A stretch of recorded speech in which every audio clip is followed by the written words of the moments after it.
Hello viewers, આજે આપણે સવારે નાસ્તામાં વણેલા ગાંઠિયા કે ફાફડા ગાંઠિયા સાથે ખાઈ શકાય તેવા રાયતા મરચાં, કઢી અને પપૈયાનો સંભારો બનાવીશું। તો આપણે સૌથી પહેલાં રાયતા મરચાં બનાવીશું।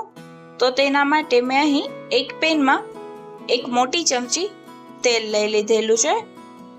તેલ થોડું ગરમ થાય એટલે તેમાં વરિયાળી અને આખા કાળા મરી લીધેલા છે। વરિયાળી અને મરીને મીડિયમ ફ્લેમ પર થોડી સ્મેલ આવે ત્યાં સુધી સાતળી લેવાના છે। અને તમારે વઘારમાં આખા ધાણા એડ કરવા હોય તો આખા ધાણા પણ એડ કરી શકો છો। ત્યારબાદ અડધી ચમચી હિંગ એડ કરી દેવાની છે અને હિંગ બ્રાઉન થાય ત્યાં સુધી સાતળી લેવાનું છે। હવે તમે જોઈ શકો છો કે હિંગ બ્રાઉન થઈ ગઈ છે એટલે તેમાં હળદર એડ કરી દેવાની છે। હળદર એડ કરી એટલે તરત જ તેમાં રાઈના કુરિયા એડ કરી દેવાના છે। અને ઘણા લોકો રાયતા મરચાંમાં મેથીના કુરિયા પણ એડ કરતા હોય છે, પણ મેથીના કુરિયા એડ કરવાથી તેમાં ચીકાશ આવે છે અને રાયતા મરચાં ટેસ્ટમાં પણ કડવા લાગે છે। હવે તમે વિડીયોમાં જોઈ શકો છો કે રાઈના કુરિયા એડ કર્યા બાદ તેમાં બબલ્સ દેખાવા લાગે એટલે ગેસની ફ્લેમ ઓફ કરી દેવાની છે અને મરચાં એડ કરી દેવાના છે।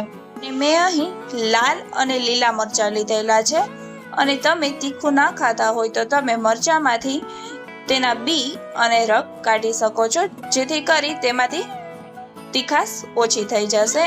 અને ત્યારબાદ લીંબુ અને સ્વાદ અનુસાર મીઠું એડ કરી સારી રીતે મિક્સ કરી લેવાનું છે। અને આ રાયતા મરચાંને તમે 7 થી 8 દિવસ સ્ટોર કરી શકો છો। અને તમારે 15 થી 20 દિવસ સુધી સ્ટોર કરવા હોય તો તમે ફ્રીજમાં એરટાઇટ કન્ટેનરમાં પેક કરીને રાખી દેશો તો પણ સારા રહેશે। હવે તમે જોઈ શકો છો કે રાયતા મરચાં સારી રીતે મિક્સ થઈ ગયા છે, તો તેને એક સર્વિંગ બાઉલમાં કાઢી લેશું।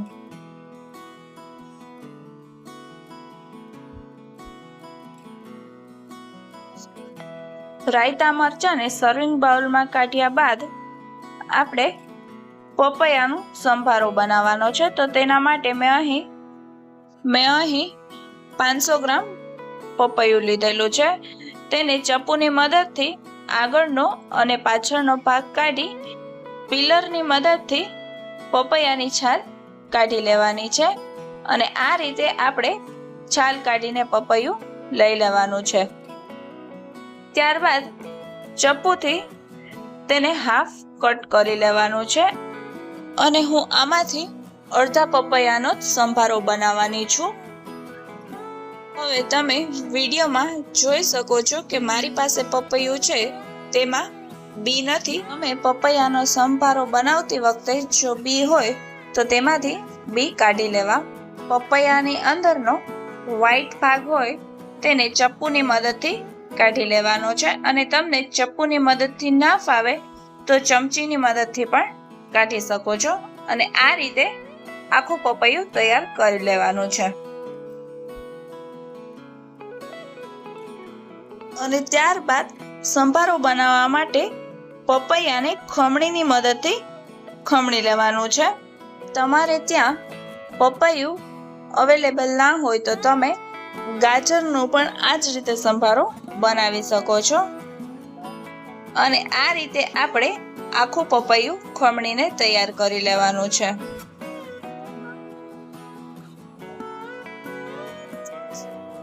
ત્યારબાદ સંભારામાં તીખાશ આવે તે માટે હું અહીં એક લીલું મરચું લઉં છું અને તેને તમે વિડીયોમાં જોઈ શકો છો તે રીતે મોટું સમારી લઈશ। હવે સંભારા માટે પપૈયું અને મરચું સમારીને તૈયાર છે, તો આપણે સંભારાનો વઘાર કરી લઈએ। તો તેના માટે મેં અહીં એક પેનમાં 1 ચમચી તેલ લીધેલું છે।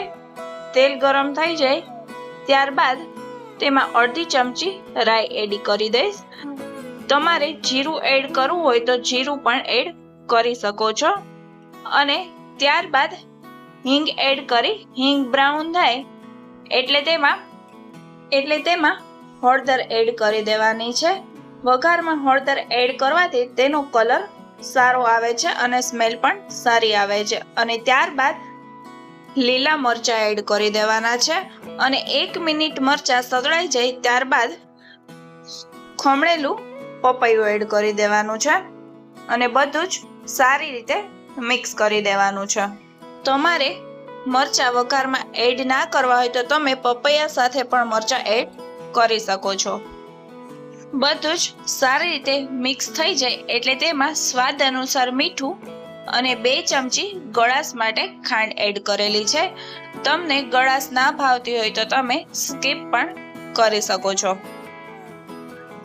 સારી રીતે મિક્સ કરી 5 મિનિટ સંભારાને ચડવા રાખીશું. સંભારાને ઓવરકુક નથી કરવાનો. પપૈયાની ક્રન્ચીનેસ જળવાઈ રહે એટલો જ તેને કૂક કરવાનો છે.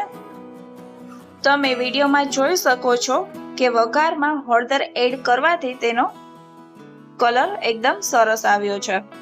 5 મિનિટ બાદ સંભારો થોડો ચડી ગયો છે તો તેને એક સર્વિંગ બાઉલમાં કાઢી લેશું. સંભારો તૈયાર થઈ જાય ત્યારબાદ કઢી બનાવવાની છે. તો તેના માટે મેં અહીં એક બાઉલમાં 1 કપ દહીં લીધેલું છે અને કઢી બનાવવા માટે મેં દહીં બહુ ખાટું પણ નહીં અને બહુ મોડું પણ નહીં એવું લીધેલું છે. અને ત્યારબાદ કઢીને ઘટ બનાવવા માટે 1 મોટી ચમચી બેસન અને 1 મોટી ચમચી તપકીર એડ કરી દેવાનો છે.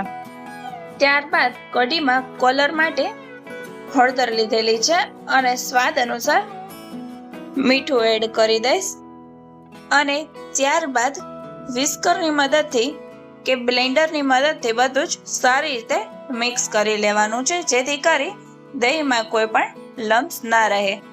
અને તમે વિડીયોમાં જોઈ શકો છો તે રીતે સ્મૂથ કરીને કઢી માટેનું બેટર તૈયાર કરી લેવાનું છે. મેં 1 કપ દહીં લીધેલું હતું તો તેમાં 2 કપ પાણી એડ કરી દઈશ. પાણી એડ કર્યા બાદ બધું જ સારી રીતે મિક્સ કરી લઈશ. હવે કઢી માટેનું બેટર તૈયાર છે તો આપણે કઢી માટેનો વઘાર કરી લઈએ.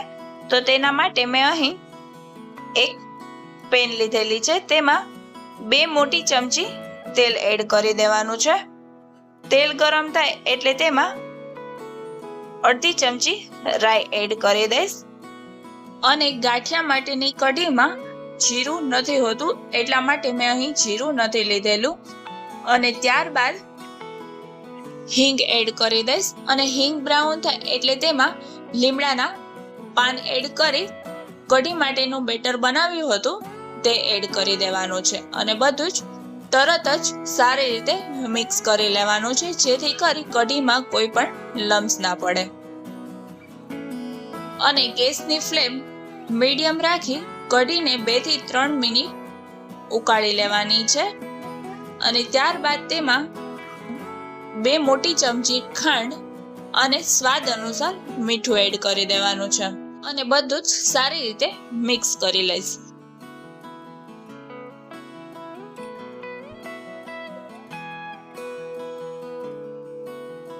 મને કઢી થોડી ઘટ લાગતી હતી એટલા માટે મેં ફરી અડધો ગ્લાસ પાણી એડ કરેલું છે.